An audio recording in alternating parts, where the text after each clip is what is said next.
사랑과 은혜가 구성하신 하나님 아버지, 우리에게 은혜를 또 주시기 원하시는 아버지를 믿사오니 또 주의 은혜를 또 경험하게 해주시고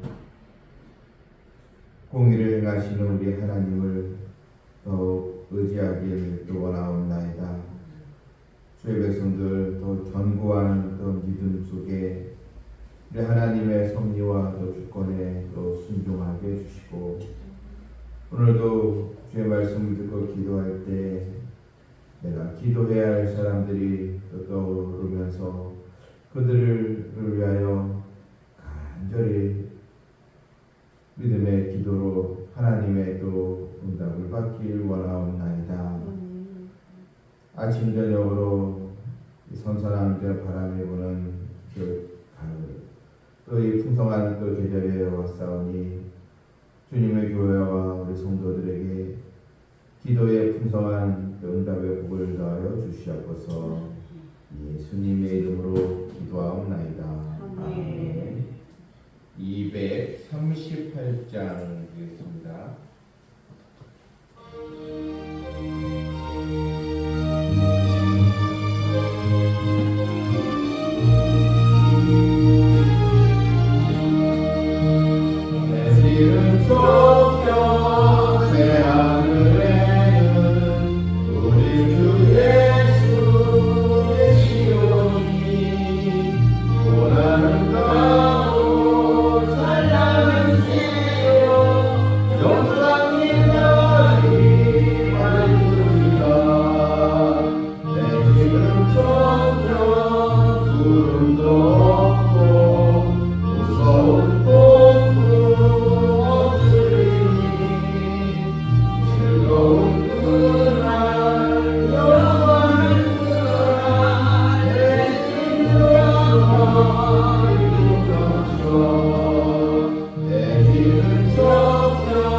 이사야서 33장 7절 16절입니다.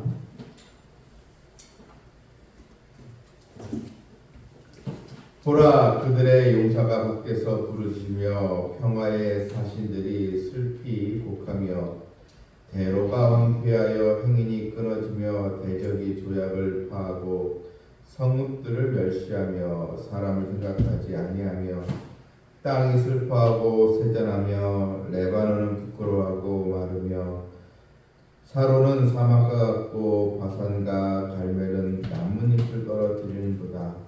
여호와께서 이르시되 내가 이제 일어나며 내가 이제 나를 높이며 내가 이제 지극히 높아지리니 너희가 결을 잉태하고 집을 해산할 것이며 너희의 호흡은 불이 되어 너희를 삼킬 것이며 민족들은 불에 굽는 횃돌 같겠고 잘라서 불에 사르는 가시나무 같으리로다. 너희 먼 데에 있는 자들아, 내가 행한 것을 들으라. 너희 가까이에 있는 자들아, 나의 권능을 알라. 시온의 죄인들이 두려워하며 경건하지 아니한 자들이 떨며 이르기를 우리 중에 누가 삼키는 불과 함께 거하겠으며 우리 중에 누가 영영이 타는 법과 함께 거하리이로다. 오직 공의롭게 행하는 자, 정직히 말하는 자, 토색한 재물을 가증히 여기는 자, 손을 흔들어 뇌물을 받지 아니하는 자, 귀를 막아 피 흘리려는 꾀를 듣지 아니하는 자, 눈을 감아 악을 보지 아니하는 자, 그는 높은 곳에 거하리니 견고한 바위가 그의 요새가 되며 그의 양식은 공급되고 그의 물은 끊어지지 아니하리라. 아멘. 이사야서 이 33장에는 아수르의 이 공격으로 인해서 큰 환난을 당한 또 유다 백성들, 이들은 바로 하나님의 은혜를 구할 것을 이사야 기자가 전했습니다. 그러면서 6절 말씀에서 여호와를 경외함이 내 보배니라. 큰 위기와 또 환난 속에서 바로 주의 백성들은 하나님을 경외하는 그것이 바로 보배가 될 것이다. 또 약속의 말씀을 전했습니다. 하나님을 경외하는 신앙이란 무엇입니까? 하나님을 경외하는 것이 보배라 했는데, 오늘 이 본문에는 하나님을 경외하는 신앙의 내용이 나와 있습니다. 본문이 7절부터 또 19절까지는 아수르의 이런 또 침입에 대해서 잠시 예루살렘에 큰 또 환난, 또 고통이 있을 것을 알려주고 있습니다. 하나님의 그 공의 심판이 임하기 전에 주의 이 백성들은 또 환난의 또 어려움을 겪게 될 것이라는 것입니다. 본문 7절에서 보라, 그들의 용사가 밖에서 부르짖으며 평화의 사신들이 슬피 곡하며 대로가 황폐하여 행인이 끊어지며, 이것은 히스기야 왕 시대에 예루살렘이 아수르에서 포위된 적이 있었습니다. 이 포위를 당하게 됨으로써 예루살렘의 거민들이 큰 또 고통에 시달리게 되었던 것입니다. 이로 인해서 이 백성들은 큰 두려움에 빠지게 되었습니다. 그런데 이제 하나님의 이 때가 된 것입니다.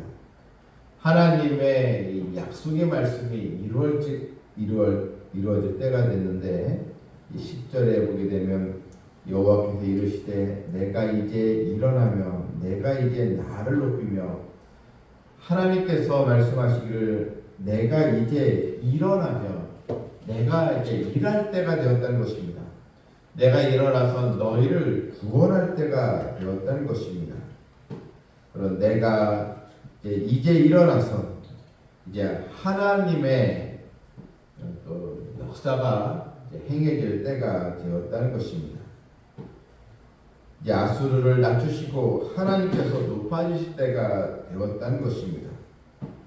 여러분, 모든 이 역사와 또 우리의 기도의 응답이 이루어질 때는 내 식이 내가 원한 때가 아니고 하나님의 때가 분명히 있는 것입니다. 내가 이제 일어나며 내가 이제 나를 높이며 내가 이제 지극히 이제 높아지리니, 11절에 너희가 결을 잉태하고 이 짚을 해산할 것이며 너희의 호흡은 불이 되어 너희를 삼킬 것이며. 그래서 이제 아수르가 예루살렘을 멸망시키기 위해서 그들의 세운 모든 이 계획은 겨와 같고, 그 계획을 얻은 것은 이 지푸라기와 같다는 것. 그들의 호흡은 불이 되고 너희를 또 삼킬 것이며, 하나님의 또 응답의 역사가 일어나게 되었던 것입니다. 그런데 이런 하나님의 약속의 말씀에도 불구하고 여전히 유다 후손 가운데 하나님을 의지하지 않고 이 아수르의 그 힘에 더 두려워하는 자들이 있었습니다. 본문 14절에 시온의 죄인들이 두려워하며 했습니다. 이 시온의 죄인들, 예루살렘에 거하는 주의 백성 가운데 이 죄인들이라고 했습니다. 여전히 하나의 약속을 의지하지 않고 이 아수르를 보면서 아수르의 위세에 두려움을 떠는 백성들이 있었다는 것입니다. 성경이 이들을 아예 죄인들이라 이렇게 표현을 하고 있습니다. 이들이 이제 말하기를 우리 중에 누가 삼키는 불과 함께 거하겠으며 우리 중에 누가 영영이 타는 것과 함께 거하리요. 우리 중에 누가 이 삼키는 불과 함께 거하겠으며 누가 이 아수르를 막을 수가 있겠느냐. 하나님도 이것은 하나님께도 힘들다. 하나님도 어떻게 할 수 없다. 이런 불신앙의 말을 지금 내뱉고 이제 있는 것입니다. 하나님의 능력보다 이 아수르의 힘이 더 세다. 이렇게 이제 말하는 이런 불신앙의 이 사람들, 이들을 향해서 성경은 시온의 죄인들이라 이렇게 이제 표현을 하고 있는 것입니다. 본문 이 마지막 절에서 그는 높은 곳에 거하리니 견고한 바위가 그의 요새가 되며 이 높은 곳에 거한다는 것은 최후의 승리의 자리에 올라가는 것을 이렇게 말합니다. 바로 이들은 누구입니까? 바로 15절에서 오직 공의롭게 행하는 자, 정직히 말하는 자, 또 토색한 재물을 가지 여기는 자, 손을 흔들어 뇌물을 받지 아니하는 자, 귀를 막아 피 흘리려는 꾀를 듣지 아니하는 자, 눈을 감아 악을 보지 아니하는 자, 바로 하나님의 말씀에 의해서 주의 말씀에 순종하여 공의를 행하고 정직히 말하고 또한 뇌물을 받지 않고 피를 또 흘리는 꾀를 또 듣지 않고 눈을 감아 악을 보지 아니하는 바로 순종하는 이 백성들에게 하나님의 은혜는 임하게 될 것이다. 그런 또 약속의 말씀입니다. 여러분, 우리는 이 시대에도 여전히 우리와 함께 하시는 하나님을 우리가 또 믿고 기도해야 할 또 사람들입니다. 오래 신앙생활을 했다고 해서 자동적으로 은혜 입는 것이 아니고 우리는 여호와를 경외하는 것이 우리 인생의 것이 보배가 됨을 우리도 믿고 또 주의 말씀에 귀를 기울이고 순종하는 백성들이 되어야 될 줄 믿습니다. 삶에 그런 또 두려움이 있다 할지라도 이것을 믿음으로 이겨나가며 주의 말씀에 순종하는 우리 모두가 되기를 주님의 이름으로 축원합니다. 아멘. 하늘에 계신 우리 아버지여, 이름 거룩히 여김을 받으시오며 나라가 임하옵소이며 뜻이 하늘에서 이룰 것 같이 땅에서도 이루어지이다. 오늘 우리에게 영원한 양식을 주시옵고 우리가 우리에게 빚진 자를 사하여 준 것 같이 우리 죄를 사하여 주시옵고 우리를 시험에 들지 마시옵고 마음에서 구하시옵소서. 나라와 공생의 아버지께 영원히 싸움나이다. 아멘. 오직 주의 약속의 말씀 굳게 의지하는 믿음의 자녀 되기를 기도합니다.